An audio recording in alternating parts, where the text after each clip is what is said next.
Hello guys, welcome to YouTube channel. ഇന്ന് ഞാൻ ഒരു പ്രത്യേക കാര്യം പറയാൻ വേണ്ടി വന്നത്. കാരണം ഞങ്ങളുടെ തേപ്പോട്ടിയിൽ ഇങ്ങനെ കഴിഞ്ഞ ദിവസം തേച്ച വഴിക്ക് തുണിയല്ല നമ്മൾ തലമുടി ഇതായിട്ട് മേടിച്ചായിരുന്നു കേട്ടോ. ഞാൻ പറഞ്ഞത് സ്ട്രെയിറ്റ് ചെയ്യടിയെന്ന് പറഞ്ഞതിന് കൊച്ചിനെ കൊണ്ട് തേപ്പിച്ച വഴി അതെല്ലാം അവത്തെ ഉരുകി പിടിച്ചു. അപ്പോൾ ഇനി എന്നാ ചെയ്യുമെന്ന് ഓർത്ത് ഞാനിങ്ങനെ ഫോണിനകത്ത് സെർച്ച് ചെയ്തു. പലരും ഇങ്ങനെ കാണിച്ചു, കോൾഗേറ്റ് പേസ്റ്റ്, സാൾട്ട്, ഇതെല്ലാം വെച്ച് ബേക്കിംഗ് സോഡ ഇത് വെച്ചെല്ലാം നുരച്ച് നോക്കുക അങ്ങനെ. അപ്പം അതിലൊരാൾ ചെയ്തത് കണ്ടു. ഒരു പാരസെറ്റാമോളിൻ്റെ ടാബ്ലറ്റ് എടുത്തിട്ട് അയൺ ബോക്സ് നന്നായിട്ട് ചൂടായി കഴിയുമ്പം അകത്തെ വെച്ച് നന്നായിട്ട് ഒരു കോട്ടൺ തുണി കൊണ്ട് തൂത്താൽ മതിയെന്ന്. അപ്പം ഞാൻ ശരിക്കും അതൊന്ന് പരീക്ഷിച്ച് നോക്കാൻ പോവാം. എങ്ങനെയാവുമെന്ന് എനിക്കറിയത്തില്ല. ഞാനൊന്ന് അയൺ ബോക്സ് ഒന്ന് കാണിക്കാം. ഇതുപോലെ ആയിപ്പോയി. ഇത് കണ്ടില്ലേ? ഇതുപോലെ ശരിക്കും ഇപ്പം നമുക്ക് അടുത്തൊരു തുണിയെ നമ്മൾ അടുത്ത് തൂക്കുമ്പോഴത്തേക്കും ഈ കറ ആ തുണിയിലും കൂടെ ആവും. അപ്പം നമുക്കൊന്ന് നോക്കാം. പരീക്ഷിക്കുകയാണ്, സക്സസ് ആവുമോ എന്ന് എനിക്കറിയത്തില്ല. ഏതായാലും നമുക്കൊന്ന് നോക്കാം. ഓക്കെ, ഇത് പാരസെറ്റാമോളിൻ്റെ ടാബ്ലറ്റ്സ് ആണ്.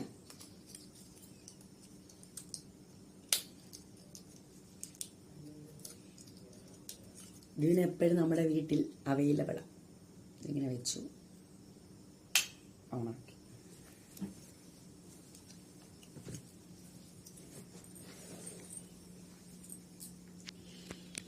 ഒരു കോട്ടൺ തുണി നമ്മളിങ്ങനെ കയ്യിലെടുത്ത് വെച്ചേക്കാം. ചൂടായിട്ടുണ്ട്.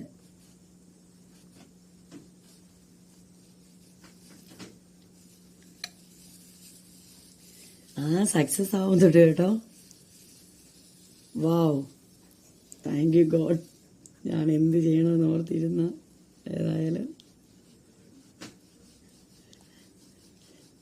നന്നായി.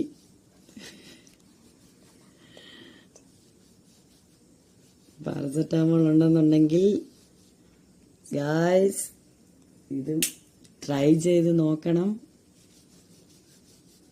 ശരിക്കും പൊളിച്ച്.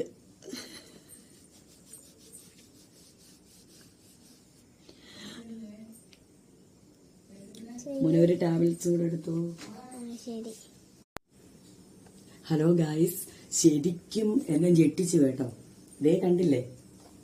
ശരിക്കും ഞാനിതെന്ത് ചെയ്യണമെന്ന് വിചാരിച്ചുകൊണ്ടിരുന്നതാണ്. തീർച്ചയായിട്ടും എവിടെയെങ്കിലും ആർക്കെങ്കിലും ഇതുപോലത്തെ തേപ്പോട്ടിയിൽ എന്തെങ്കിലും പിടിച്ച് ഉരുകി പറ്റിയിട്ടുണ്ടെന്നുണ്ടെങ്കിൽ ഇത് തീർച്ചയായിട്ടും ഒന്ന് ട്രൈ ചെയ്യാൻ മറക്കരുതേ. Okay, by.